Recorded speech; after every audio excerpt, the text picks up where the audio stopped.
when you read those articles from Davenport and them, and they talk about, the 90% of AI projects that fail, it's because they didn't align. And the same is true with the same articles that they write about, CDOs who dive and BDOs who thrive, and why their 10 years and 18-month revolving door. It's because they haven't mastered how to create value, because for as many as that are rotating in that revolving door, there's just as many, if not more, that have been in their roles for 5, 10, 15 years who are still thriving. And the differentiation between them is that they know the importance of foundation, they know the importance of business alignments, and they know the importance of leading with compassion, I think. Welcome to ODSC's AIX podcast, your gateway to the latest in everything AI. Whether you're a seasoned AI expert or exploring how to bring AI into your work or career, we bring you insights from the best minds in the field. We host researchers, practitioners, and industry leaders shaping the future of AI and how it's being applied across research, product, and industry. This episode is sponsored by ODSC AI East, the premier AI Builders Conference, coming up this April 20th to 30th, 2026 in Boston and virtually. Learn more at odsc.ai/east and use the code podcast for an exclusive 10% discount. Hello, everyone, and welcome to today's episode of the Open Data Science Conference AIX podcast.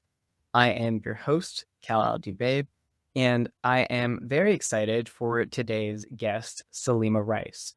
She is a pioneer in the data and AI world, having been a tenured chief AI and analytics executive for over 20 years. In fact, many of her roles, she was the very first person in that role at that company. She was the chief data and analytics officer at Allegis. She's also led data and AI at Bain and Accenture. And most recently, in a partnership with Microsoft, she's founded Intellicon Global, a community that has connected with over 500 chief data, AI, and technology officers across North America and beyond. And Salema is a fountain of knowledge. She was ranked as one of the top 100 most influential leaders in data and 30 most inspiring women in AI. And on top of all of that, she is a very humble, warm, approachable person. And I am just so excited for our conversation today. We're going to get a sneak peek into what's on the mind of the Chief Data and AI Officer in 2026. And Salema is going to share a little bit of what's the behind the scenes and most specifically, the human side of the data and AI transformation in the enterprise. With that, let's welcome Salema to the show. Welcome, Salema. It's so great to have you on the show today. How are you? I'm great, thank you. Cold in Ohio still, but we're doing I got an alert yesterday on my Google app telling me that there was an expected warming in my area with temperatures between 10 and 15 degrees relative to where it is. Yeah, we're about the same. I'm excited for a conversation today. I know that you are constantly on the go, and I wanted to open this up by talking about some of your mentors. You mentored dozens of chief AI and data officers, and you support some of the most recognized brands globally through these relationships. Can you give us a little sneak peek into what these conversations look like? Well, a lot of it is around creating value today, I think, and how we as leaders do so without burning ourselves out. We often don't put ourselves first. We put our companies first, and we put our teams first, and I think sometimes it's to our detriment, right? In one week I was in Seattle, and while I was there for 3 days, 4 C-level leaders who I was meeting with all resigned the same week. And I Burnout is think so real. It's so real. Burnout is so real today. There's this pressure from the CEO and the board to deliver, right? And to create differentiation with AI. A lot of times more to tell the story about what you're doing than so that others know that you're doing it. But then and then you have that kind of like the entry level workers that are kind of in fear that their jobs are going away. And so they're so hungry to just learn and, tell me what it is I have to do to to be able to be, the best version of me in the future. But then you have this frozen middle of the people and the processes and the technologies that have been sometimes doing it the same way and have the, if it's not broke, don't fix it mentality that we refer to as that frozen middle. And it creates a challenge in actually being able to change culture to become a AI driven organization. And so being able to have those conversations with leaders who are one feeling the effects of burnout and feeling like I've tried all of these things, what are some other things I could or should be looking at? Or can you connect me with other leaders who have experienced this? It could be, a lot of times we look at people that are in our own industry, but the reality of it is they could be in a different industry and still, have things that they've experienced that would be beneficial for you to learn about, right? I mean, just because you're in banking and financial services and you're highly regulated, there are things that you might learn from the transportation or hospitality industry and how they've managed supply chain, right? And so there's just a lot of lessons. There's a lot of sharing that goes on in what I do, and a lot of just openly being able to have conversations with people where they know, like, I've been in your shoes. Like, I've sat where you sat. I am a tenured 22 plus year veteran chief data and AI officer. And so not only have I been there and done a lot of these things, but also I can kind of share as a voice of the industry, not just who I'm talking to, but who's also talking at our gatherings as we bring, people together, across the globe now. And so, like, what I'm hearing is the picture is the board is, and the top executive is probably still beating that drum to AI is the win. And we've just got to Yeah. invest a little bit more. We've got to find the ROI and we need the efficiency.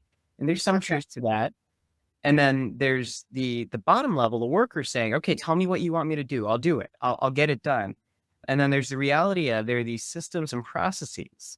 And that's really where the chief data and AI officers are Mhm. getting burnt out. It's solving for that middle layer. Yeah. And I think that, you know, you and I have talked before about, AI didn't just, abruptly start in November of 2022 with ChatGTP, right? We've been doing AI for a really long time. And the critical factor to responsible AI is responsible data. And so, I learned a long time ago the effects of garbage in, garbage out, right? Yeah. And so I take it very seriously that, if you want to trust if you want to trust the outcome of the AI, you have to first trust the data.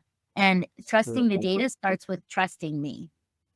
It's really funny. I use this analogy now whenever I'm talking to audiences about data quality. Everybody's heard garbage in, garbage out. And so I just to make a point, I say garbage in plus AI gives you garbage with glitter on it. And then garbage in plus agentic AI just gives you chaos. That is very true. Ramble like chaos. That's right. Fine. Foundation is just, I think, we talk a lot about like investments in AI, and we have a lot of leaders out there that feel like organizations will give them 50, 100 million to invest in AI labs and do more with AI, but they ironically still struggle with getting investments for things like governance and data governance and the foundations that will differentiate the outcome of the AI that you're building. And so whether you have the funding to do that across the board, or you fund it through individual data products that are trusted, it is it's not a nice to have. It's a must, in my opinion. Absolutely. So, for those who might not be familiar with your work, can you tell us a little bit about IntelliCon, how that came about, and maybe the scale of how many different executives you get to interact with? So my last role as a chief data and AI officer was at Accenture, where I was the enterprise chief data and analytics officer.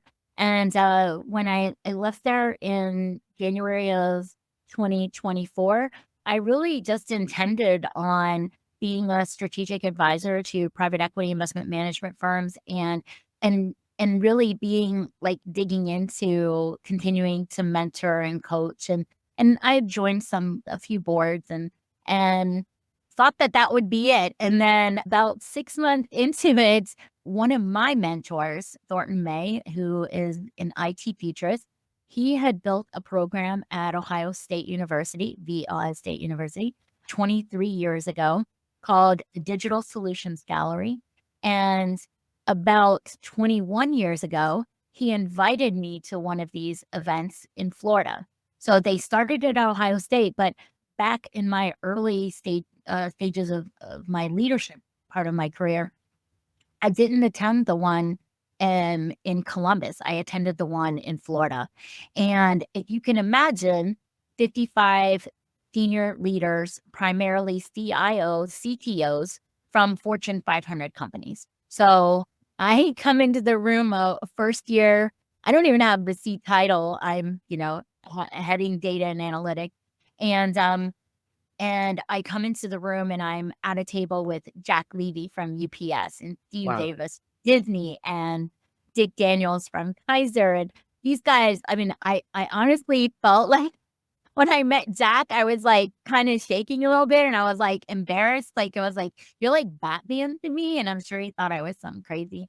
But it was it was amazing to be able to hear them one at a time kind of take the stage and talk about, I'm Steve Davis. This is how my journey has progressed, where Disney is, where Disney's going, and then a challenge that they're having. And the room of his direct peers had 15 minutes to help solve that challenge. And Thornton, in his brilliant mind, used this for research, right? To really understand what's on the hearts and minds of today's CIOs. So fast forward 23 years, or 22 years, I guess, at the time, they had continued to do this at Ohio State. Yeah. And Thornton asked me if I would take the program over at Ohio State. And I agreed to do it on an interim basis. But uh, the dean of the Fisher College and I and the executive director agreed that with me leading this, it would make more sense for it to be, data, AI, and technology innovation leaders together solving problems. So we kicked it off. We kicked off the first one in August of 2024. And just by happens, I guess, one of Microsoft's worldwide sales leaders, who is an alumni of Ohio State and Fisher College, was speaking at the university and knew me as a customer and wanted to have coffee and hear, like, what is this that you are doing at Ohio State? And when I explained it to her, she said, I have never heard of anything like this. Like, this is amazing that you do this. And it's not small in Columbus. I mean, we easily get 100 registrants in Columbus. We get leaders from every industry that has been joining for 23 years in the community. So he asked me what my plans were to take it broader. And I said, well, I wasn't really put that much thought into it. But if I did, my plan was to branch it to other universities that I had spoken with at Harvard and MIT and Stanford. And she said, if Microsoft were to allow you to expand it globally and at our Microsoft innovation hubs around the world, would you be interested? And it was just like pixie dust, right? It was pixie dust. And I thought, like, this is something that changed the trajectory of my career 22 years ago, right? I mean, like, I strongly believe that I would not be the leader I am today if I didn't have this type of an opportunity. This isn't an event. This isn't a conference where you go and listen to vendors talk about how great they are. This is where you go to learn from your peers what's working, what's not, and what's at risk, including yourself, right? And so to know that you're in a room that's highly curated and you're not alone, right? Everything you're feeling, if you think you're behind where you should be, you're not, and you're going to hear about it here. And so to have the opportunity to do this and to be able to do it at scale has been one of the greatest blessings of my career now. That we launched with Microsoft in November of 2024, and January of 2025 until today, we've done 16 events. Oh my goodness, that's a lot. 16 coast to coast, and we continue to build. We've had over 500 senior leaders. So these are all, C-level, VP, SVP, data, AI, and technology innovation leaders who have come together and embraced this amazing community. I love that format, and I love the forum mindset. I was a member in the Entrepreneurs Organization when I was running Pandata, and as it turns out, when you have a bunch of Type A people in a room who are all very smart and very accomplished, the best way to get people to learn from each other is to have ground rules of there's no advice giving, but instead experience sharing. And it's That's right. so powerful when you come and you're actually required every forum, somebody has to come present. But the That's right. presentation is what you described. It's here's my problem. All right, let's hear from experiences. How are you addressing similar problems? And it's an incredible way to share knowledge and very humbling too. It is. I've seen at least a half a dozen break out into tears through just being vulnerable in this type of environment. And it means so much. Like it's funny, every one I leave, I think, oh, this was the best. Oh, this one was the best. But the reality is every single one of them has had, when you leave there, you feel overwhelmed with the sensation that you've changed somebody's life. You know what I mean? That you've helped them see something that maybe they didn't see before. Or I don't know, I think just as humans, being able to feel like you did something really good today that differentiated somebody. I mean, I get so many hugs as they are leaving, like thanking me. And yet I'm the one who feels like I should be thanking them for being a part of it and allowing me to trust me enough to want to be a part of the program, whether that's our partners like Further or Insight or Microsoft or the other 17, 18 partners that we've had over the course of the last year. It's been a complete differentiator. Well, I'm so excited to join my very first in telecom.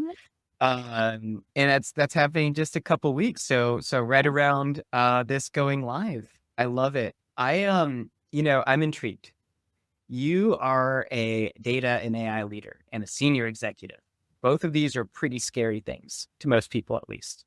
And yet in our conversation so far, you've talked about emotions, you've talked about people hugging, you've talked about burnout. And I know from your past writing, you spent a lot of time talking about the human side of AI and data leadership. So can you maybe give us a little insight into what surprises some of these senior data and AI leaders, in particular when it comes to learning to navigate this human side? Well, I'm a huge fan of the 21 irrefutable laws of leadership, right? I learned very early in my career from a leader that in order to be the type of leader that you want to be, right, in the future to your teams, you have to be an example. And I think that very early, I identified the fact that I wanted to lead with compassion. And as a woman in the industry, um, that was not always taken well, right? I mean, that definitely in as a CDAO, I often in every role I've had, I was the first. So that Right. tells you something. And Well, so data officer was a very new title when you yeah, in every role that I've had, I have been the first in that role for that organization. And I think that in doing that, I realized that if I wanted to have very little attrition and I wanted to be able to create a place where my team could feel like they were creative and they could be entrepreneurial and they could experiment, because these are the types of things when I started out that I needed. And and I knew that in order to grow and as a leader, I needed to have the team behind me that would help me be successful. So I wanted to be able to make future leaders, right? That led the same way. And I think over the last 10 years of my career, I had less than 1% attrition in my organization. And I really equate that to the fact that you create an environment where they want to stay. And I think even when data wasn't sexy and, leading with compassion wasn't, top of minds for, IT leaders or data lead or even data leaders, I think that it was really important to me. It was important to me to have an environment where, they knew I cared because, if you think about it, when the Googles and the Yahoos and the whole Silicon Valley exploded, a lot of great talent started moving to those types of companies. And so I knew that in order to compete, I needed to do something to let them know, like, this is going to be a place where you're going to have a voice, where you're going to be seen. And I think that was it was just it was something for me that I felt leading with compassion was also something that was important as we looked at AI, right? I mean, there are things that AI can't do, Cal. I mean, think about, AI can't reflect what it feels like to hold somebody's hand while they're dying. It can't experience what it's like to give childbirth. And so having people on my team, especially, since one of my early hires, who's now a chief technology officer, used to say, Salema only lets us hire people who will let marry our sisters, right? And you love that. I think there's something to that though, right? I mean, like if you're just hiring warm bodies, you're going to create a revolving door, Sure. right? And I think that when we find great talents, and we can talk about talent in AI if you want. I think when you find great talent, you equally have to know how to retain great talent. I so appreciate that perspective, and my experience, I found that many of these initiatives where you're investing in AI and ultimately you're talking about data quality under the hood. This is not a short-term journey. This is a journey that extends over multiple years. There's a lot of iteration. There's a lot of assumptions that are a part of making these solutions successful. And a Mhm. critical part of keeping these solutions successful and delivering on ROI is having that longevity. And so I find that the tone of job replacement and efficiency and do more with less almost counter to the building blocks that Mhm. these initiatives so successful. Absolutely. I I had planned to talk a little bit about talent later, but since we're talking about humans and people, let's Yeah. go. What have you learned from your incredible career about finding the right people and then keeping the right people? Well, I know you and I joked the last time we met about purple squirrels, right? And I think I well, first of all, I probably should tell you that the intersection of talent, data, and AI is like probably my love language because I love talent. I think that early in my career, I worked with Allegis Group, and even later in my career, I worked with Allegis Group as their chief data officer. So, and the Allegis is the world's largest staffing company. After Allegis, I was chief data officer at Bain Capital, where I also led the total talent analytics for a managed service provider that is now Magnet, and even now at Accenture, the world's largest professional services company. So talent is to me everything, right? I mean, I I don't take it lightly. I think that when it comes to finding the right talent roles at the right time, AI was and has been and will continue to be the differentiator, right?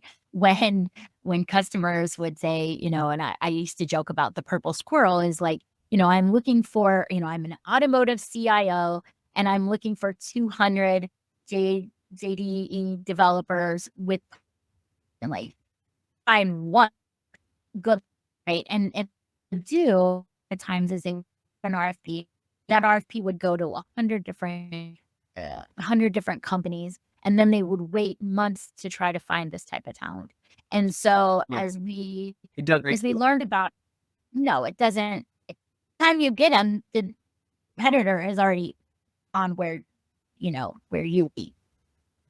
And so, it was my mission many years to AI to find that right talent for the right roles at the right time. And that meant it meant being able to ingest any data from anywhere in any format, right? Get away from resumes, move towards skill based. Because if you think about it, even within my own organization, there was you know, to find great developers. But the reality is, in certain when we were not able to have fully remote courses was very, very, very challenging.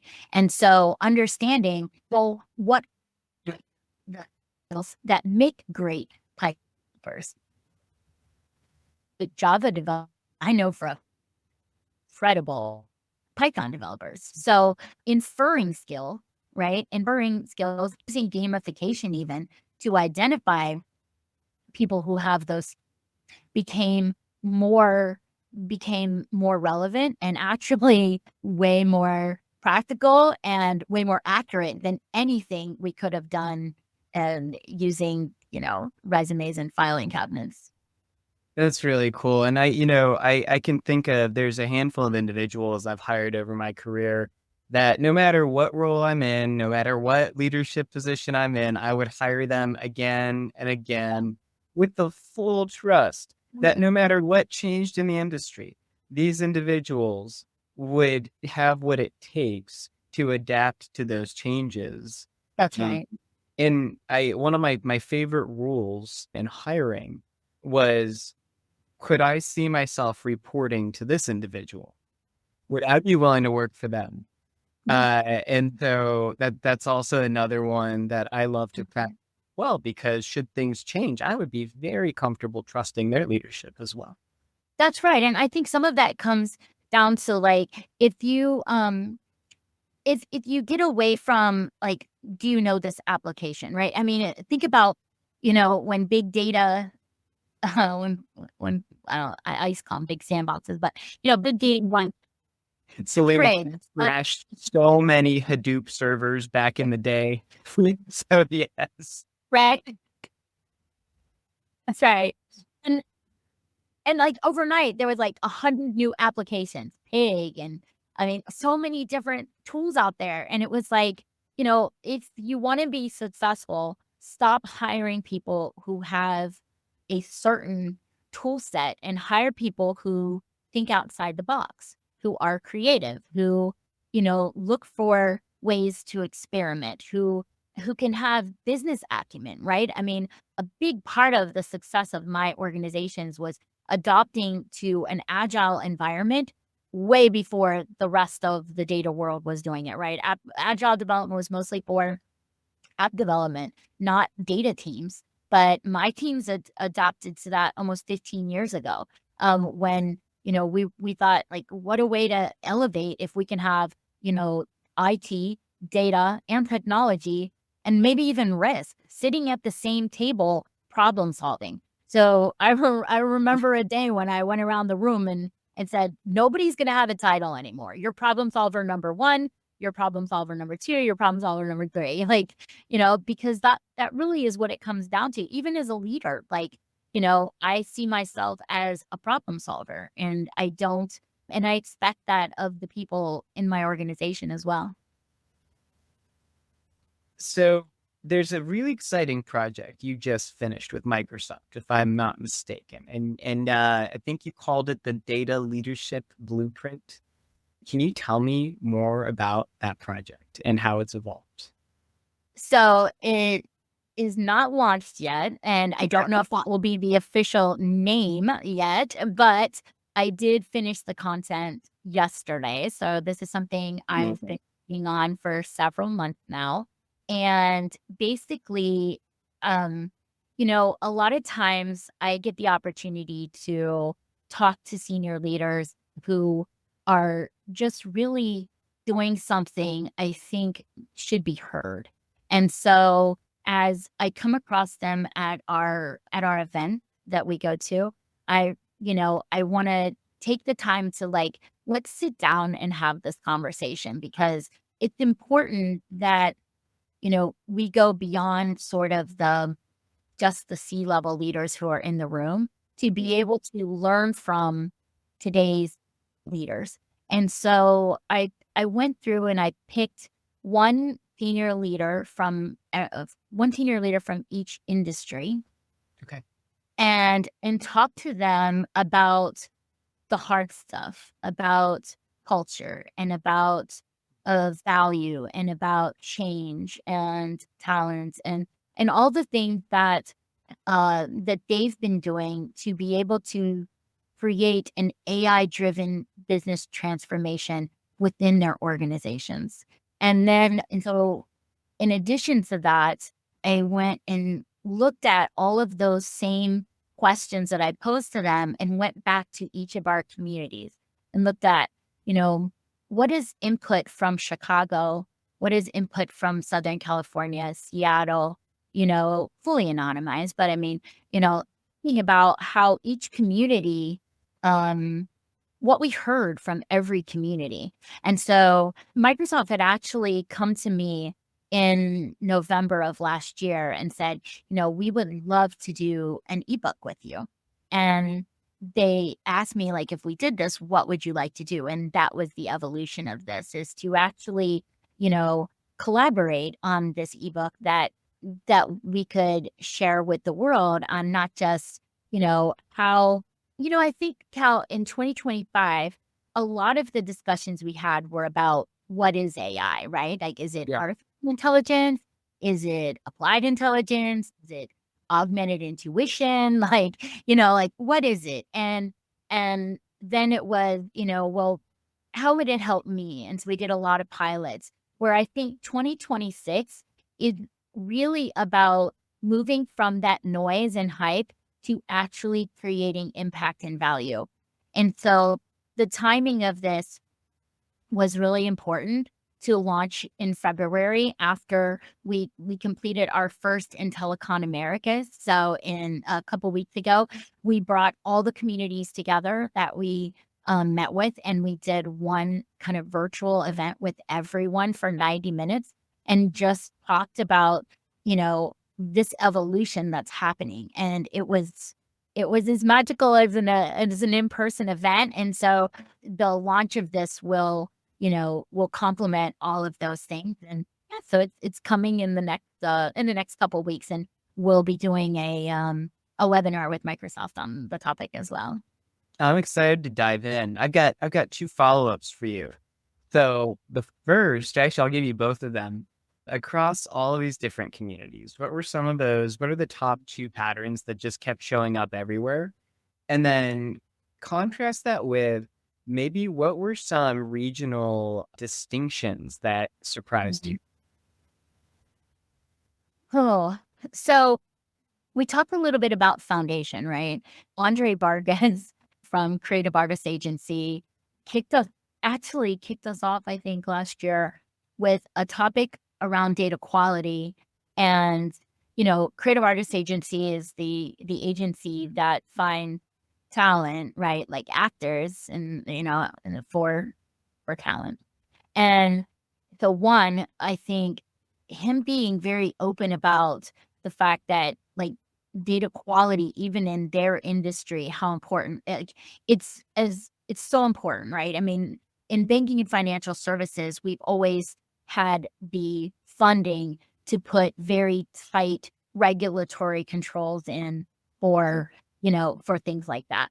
But other industries, it was never a must, right? It was always a nice to have. And so in order to, gain adoption, they created what they call broccoli hour. Mm. I didn't usually. I couldn't make this up, right? And so broccoli hour is, it's like they feel like nobody really loves broccoli.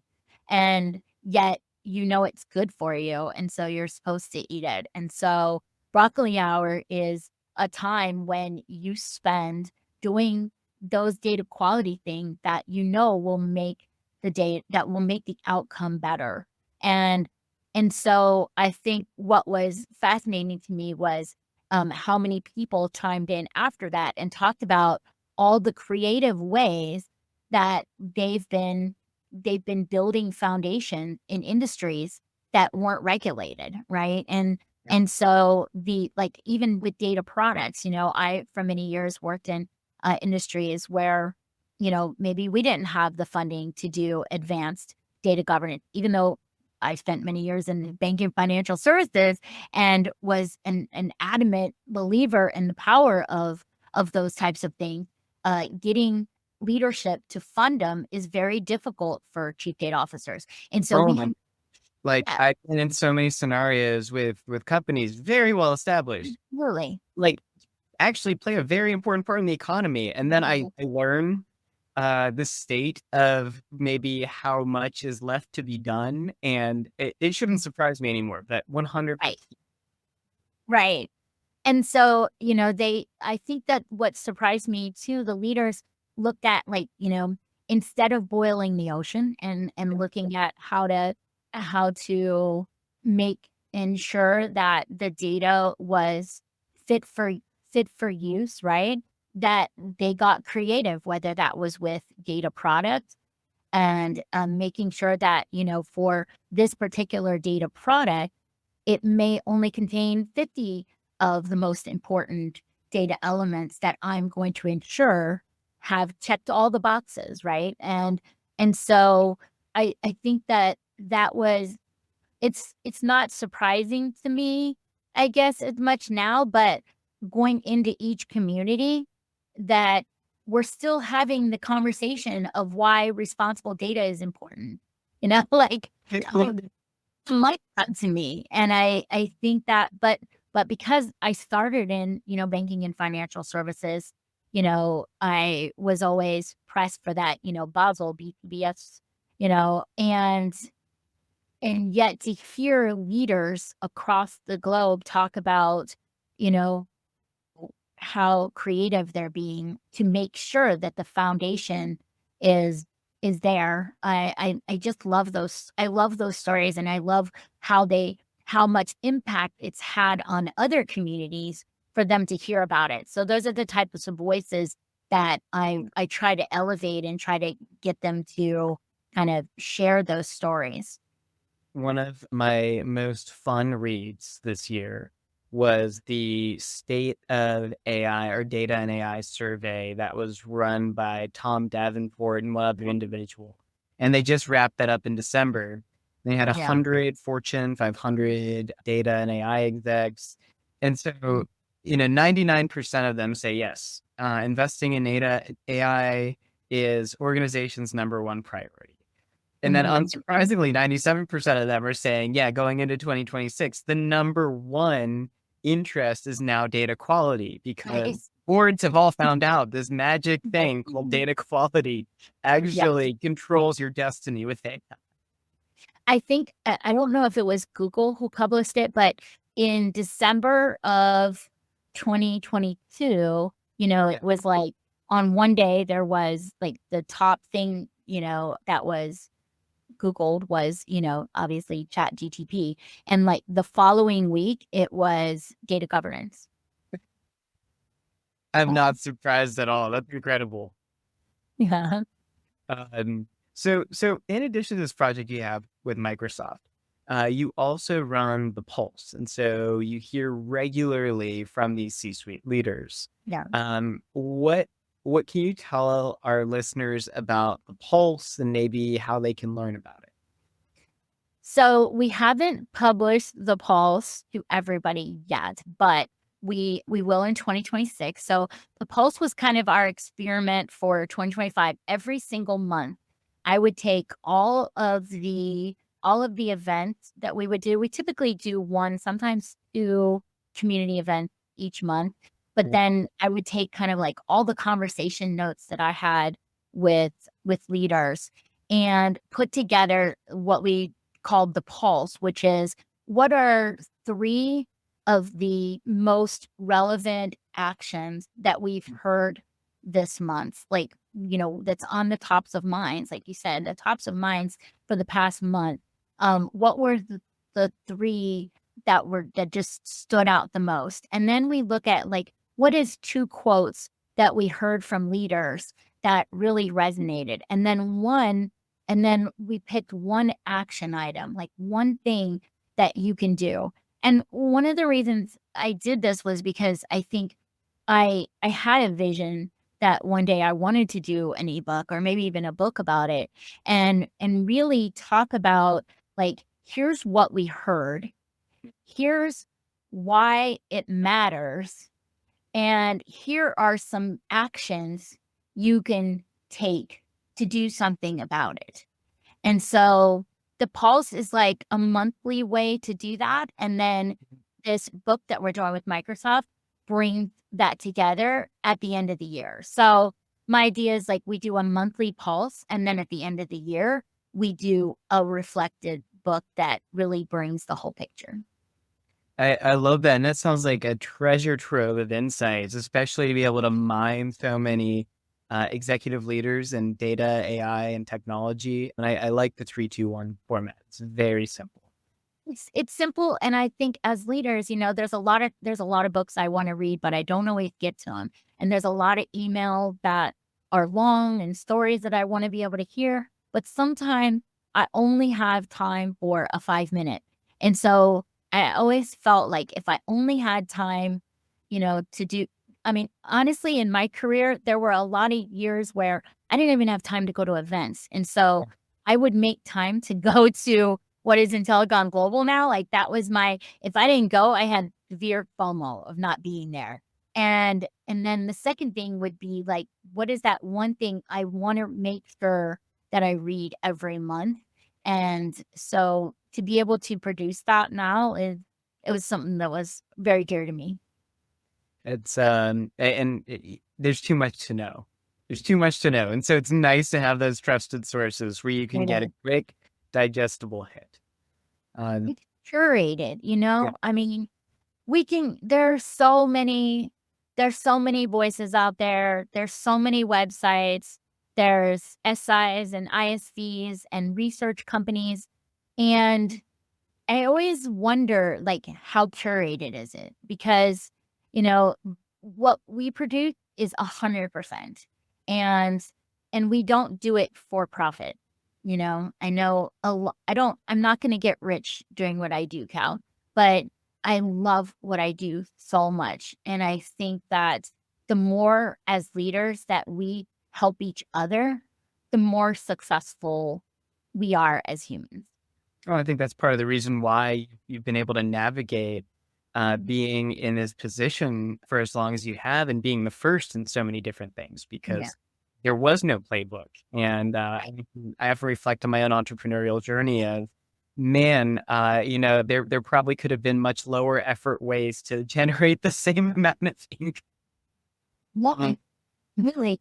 Early in my career, I had responsible, not just, I wasn't just the first in each organization, but Yeah. I had everything. Like, if the word data and analytics was anywhere in it, I had it. So I was never in an organization where like you own the data, and IT owns the plumbing. It was as long as it pertained to the data, right? Like there may be from the system of origination to the system of record might be IT because I do think they should own that part. But then from the system of record to the target or to the outcome of the algorithms, I think I've owned all of that. So everything from ingesting the data in many formats to structured, unstructured data to operations of the data to data governance, and then analytics and AI has always been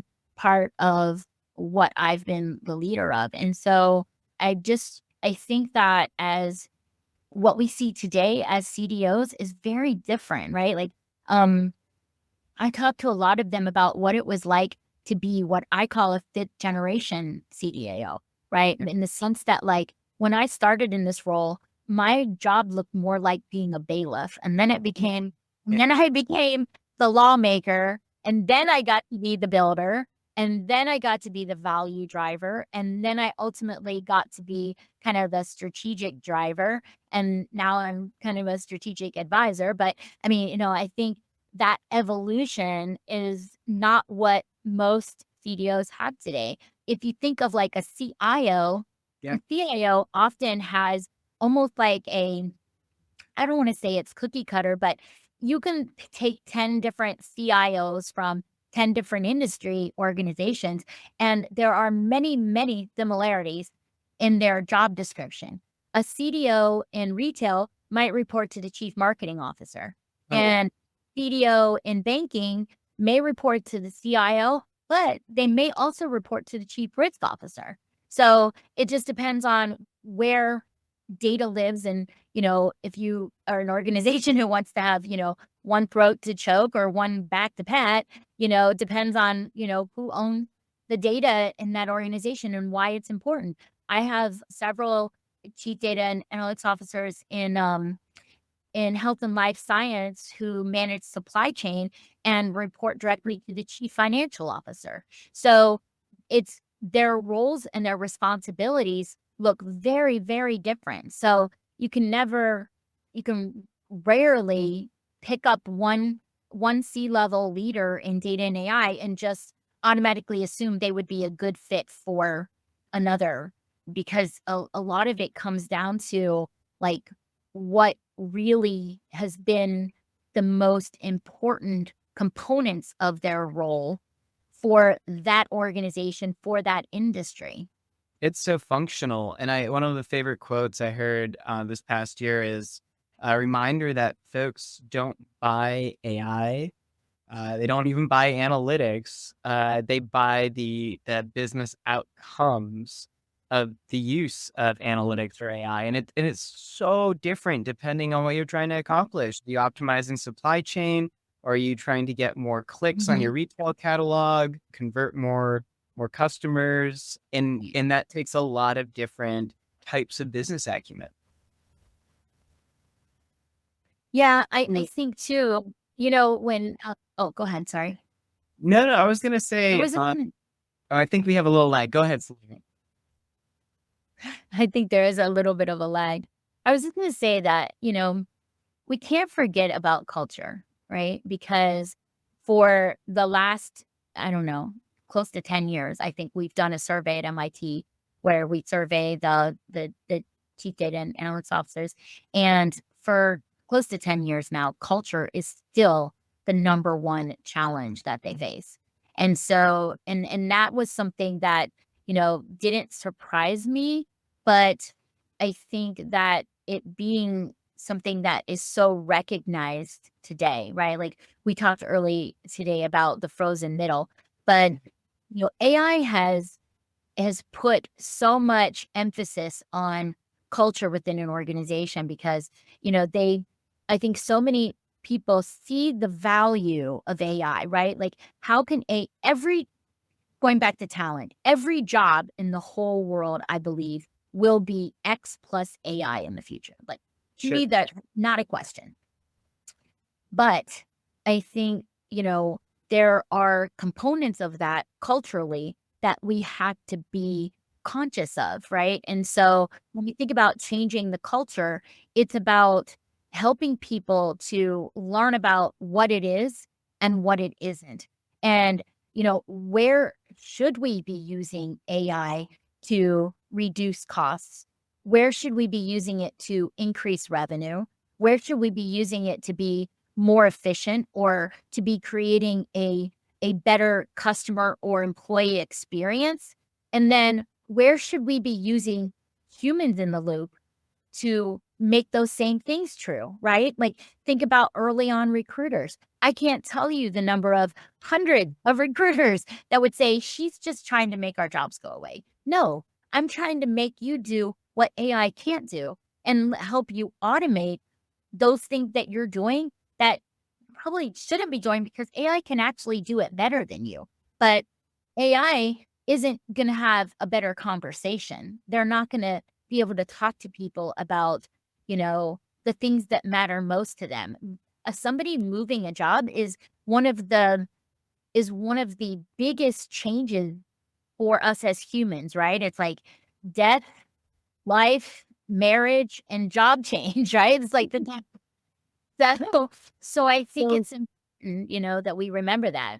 I'm connecting a few dots here. It almost sounds to me like this next generation of chief AI officer is going to look a lot more like people leadership and change management than a very, very technical engineering role per se.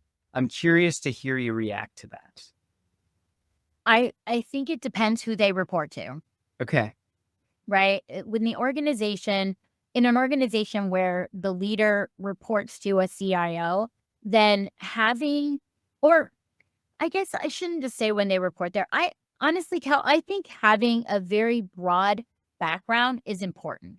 You Okay. don't need to be an expert in mathematics and in algorithmic development to be a great chief data officer. You also don't have to have, expert coding experience in Python or have all the skills to be able to ingest any data from anywhere in any format. But it looked like we a second.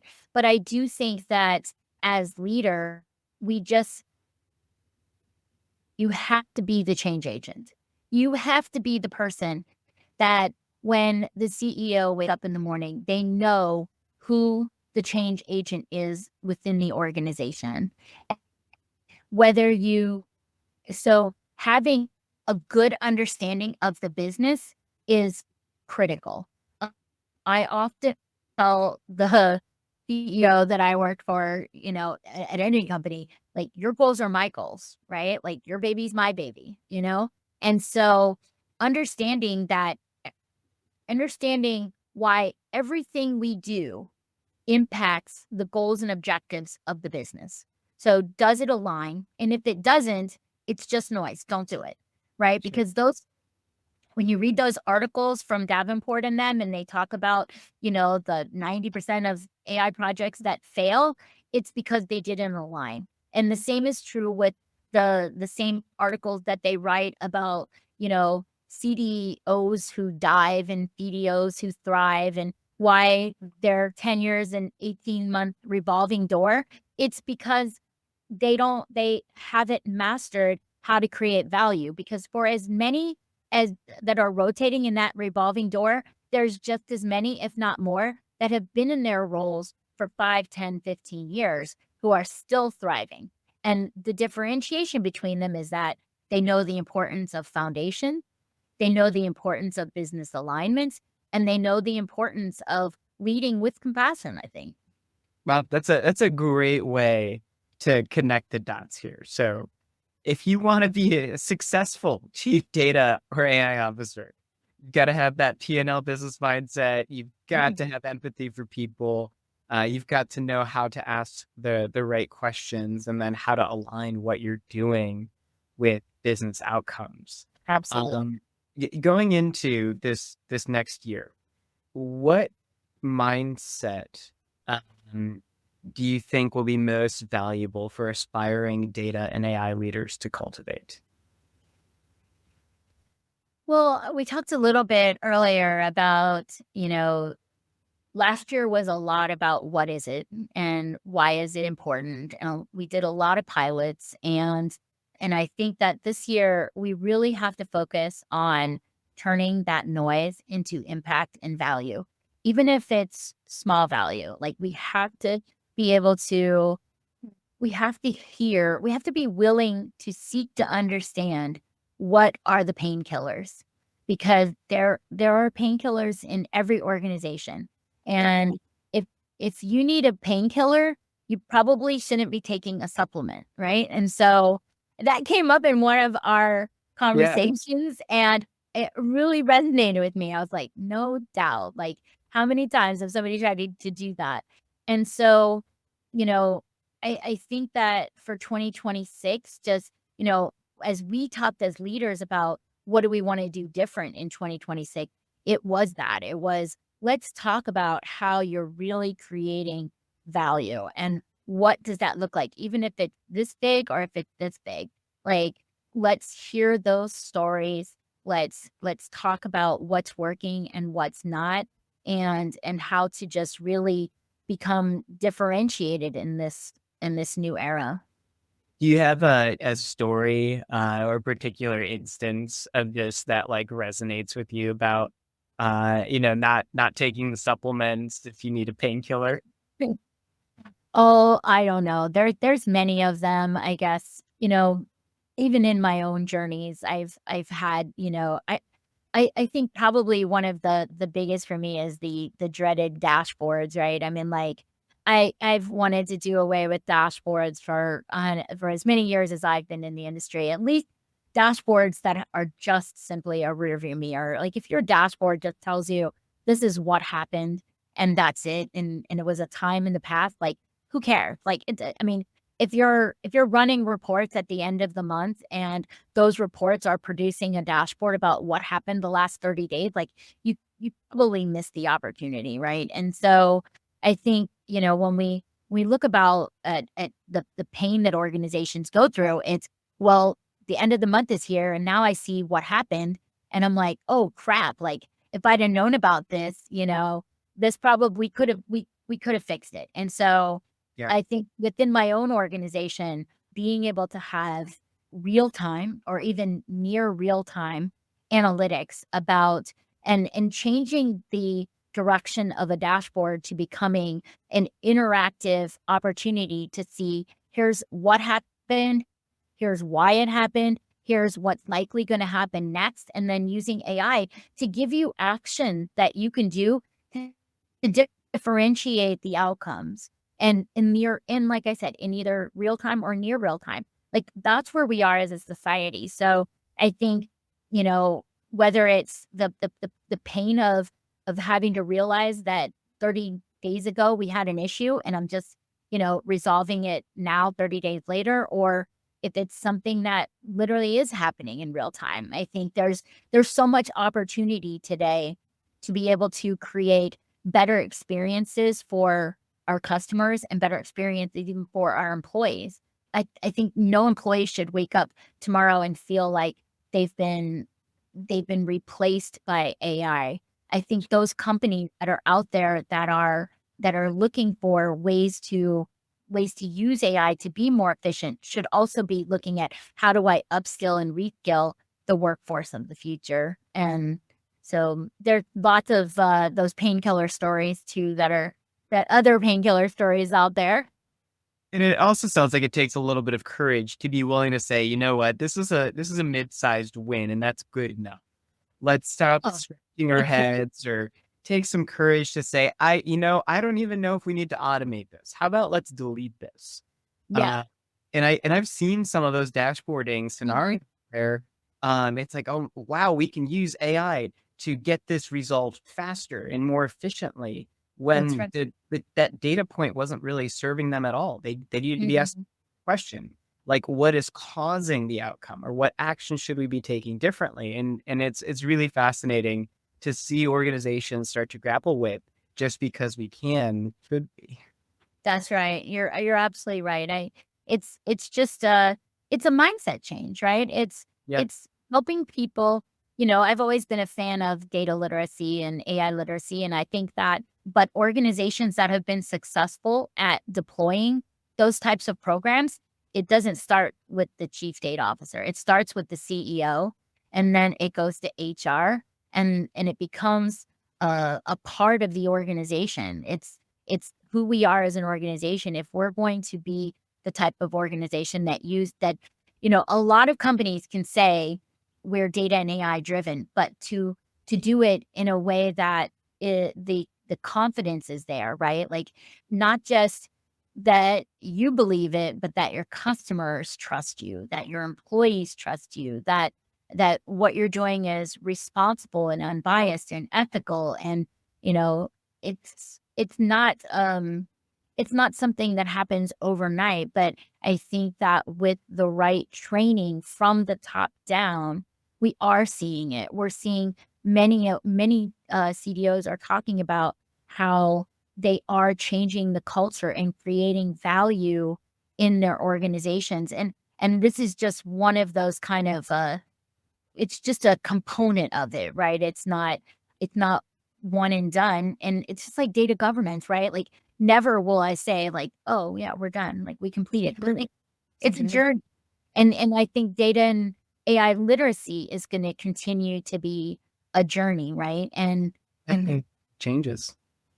yeah, Well, Salima, I have really enjoyed this conversation. thank you. And I know I could spend all day chatting and hanging out with you. I always enjoy whenever we get to talk.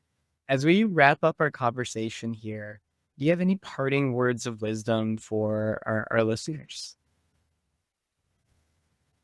I think that mm, I think it's important to have a mindset of continuous learning, right? If I could tell, every person out there, like, and I think one, I guess, is definitely like never stop learning. Never think that you have it all figured out and you don't need to learn anymore, right? I think that's one. And I think the second is probably just that if you think it's possible, it's probably possible. And one thing I did in my career is I never took no for an answer. I always and I never gave no as an answer. I often said not yet, but I didn't automatically say no. There's a lot of there's a lot of magic and a lot of pixie dust in the art of possible. And even though you may not be able to do it all today, you can do it. And so it's just having some of those mindset capabilities and believing that, that with the right talents and with the right infrastructure in place, that those things are possible. We may not be able to, take our 25-year legacy systems and do it with that, but we can see a future, we can see a playbook, we can see a timeline in the future where those things are possible. So I think, keeping an open mindset to that art, what we do is not all, unicorns and, rainbows, right? But data is also data and AI are just a different place than they were, 20 years ago. Today's leaders have to think about the fact that they are impacting top and bottom line growth within these organizations. They're no longer a cost center, right? And I think we were never trained to be salespeople as data and AI leaders, right? A lot of us were introverts. Like even I told somebody yesterday, I'm half introvert, half extrovert. So I think it's okay to do those things, but you still have to have the that mindset to think like, okay, well, maybe I'm not going to be a great salesperson, but I can learn how to sell myself in this way, right? I can use leaders across the organization Yeah. to champions for me. So I don't have to talk about how great I am, but they can talk about how my team has helped them become differentiators or great teams. And I think that that type of cheerleader is what we all should be looking for in our organizations. That is such a great note to end on. And now I'm going to start looking for my cheerleaders across my clients. Lima, this has been wonderful. For anybody who wants to get in touch, keep up to date with your work, learn more about Attend Telecon, what's the best way for people to find you? Well, I'm obviously on LinkedIn. They can follow me. I'm not great at social media and Instagram and all that yet.